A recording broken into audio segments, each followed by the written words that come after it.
Le 15 mars 2022, le préfet de la Seine-Saint-Denis, M. Jacques Witkowski, a signé un partenariat avec la ville de Sevran pour lutter contre l'habitat indigne, faisant de Sevran la première ville à signer un tel partenariat avec l'État. L'objectif de ce partenariat est de lutter plus efficacement contre l'insalubrité et les marchands de sommeil en accordant plus de compétences à la ville. Si le dispositif en lui-même est une avancée, s'inscrivant dans la continuité de notre combat pour la dignité humaine, des questions se posent quant aux personnes qui ont signé cet accord. En effet, on peut lire dans l'arrêt de la Cour d'appel de Paris rendu en date du 23 février 2022, soit un mois avant la signature de ce partenariat, à propos de M. Blanchet, maire de la ville de Sevran. En se comportant comme un marchand de sommeil, le maire s'expose à un traitement pénal équivalent à celui des trafiquants de drogue tel qu'envisagé par le gouvernement. Outre les témoignages et images du logement concerné insérés dans les vidéos établissant l'insalubrité de l'immeuble, les prévenus produisent des attestations. Pour rappel, voici quelques éléments qui ont motivé cette décision judiciaire définitive. Monsieur Blanchet, maire actuel de Sevran, après avoir laissé les gens vivre au 8 rue Pierre-Brossolette, dans la moisissure. La deuxième chambre, on ne peut pas y vivre. C'est humide, moisissure. Donc mes enfants ne peuvent pas dormir dedans. Donc les deux petits, ma grande de 9 ans et moi et mon mari dormons dans le salon. Dans l'insalubrité, dans l'insécurité, avec l'absence d'extincteurs dans le bâtiment aux endroits prévus à cet effet, ce qui pourrait provoquer la mort des habitants de l'immeuble en cas d'incendie, à moins que ces derniers utilisent l'eau des fuites non réparées par la municipalité pour éteindre ce feu. Et aujourd'hui, un marchand de sommeil, je leur ai déclaré la guerre, ils sont concernés et considérés comme des trafiquants de drogue.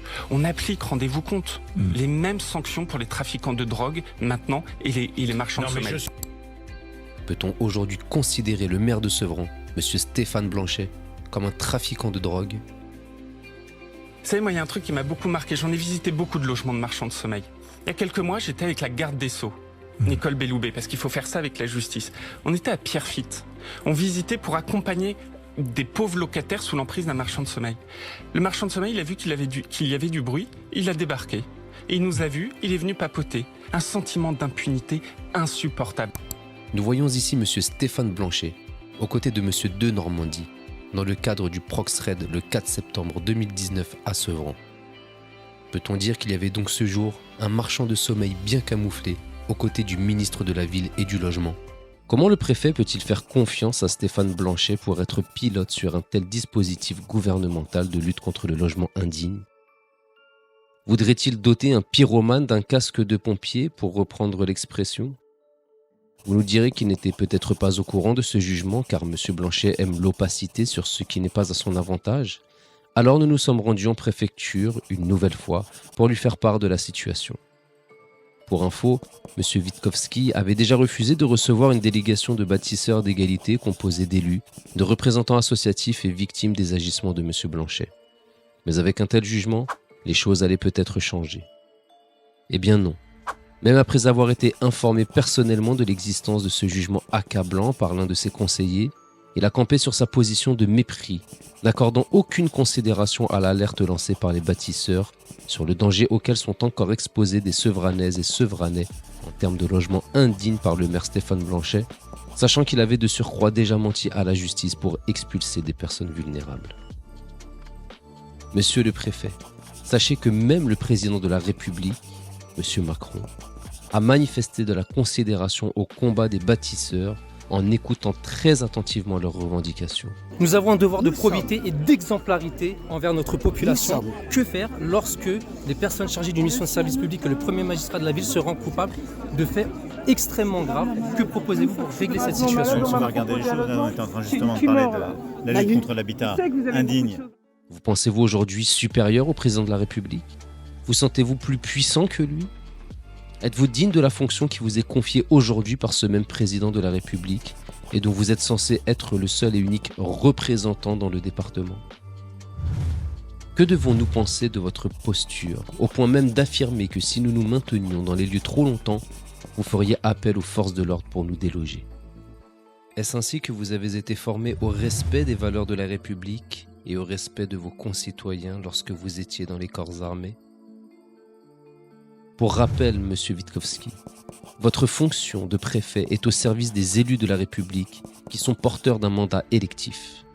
Vous devez combattre les entraves aux valeurs de notre République, non pas les couvrir pour certaines d'entre elles. Doit-on conclure que vous ne voyez aucun inconvénient à ce que M. Blanchet, maire de Sevran, offre de nouvelles victimes à la misère en faisant vivre des personnes dans des conditions indignes ou en les exposant au danger de la rue pour privilégier un projet financier?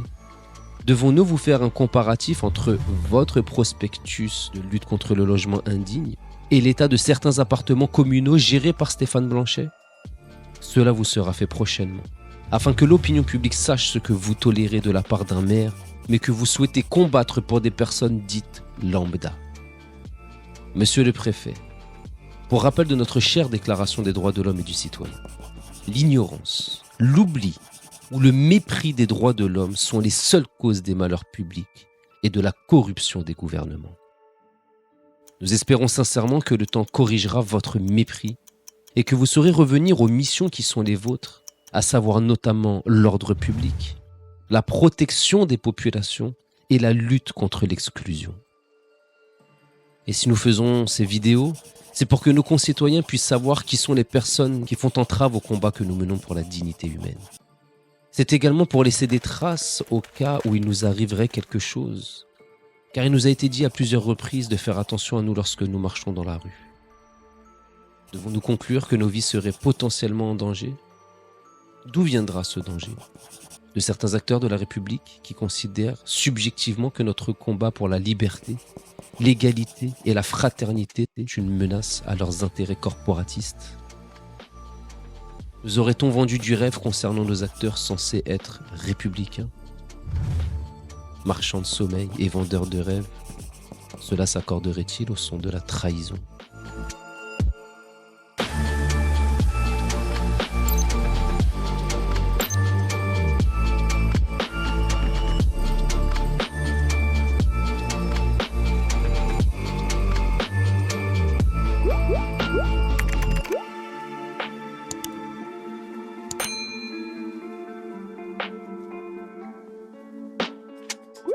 Woo!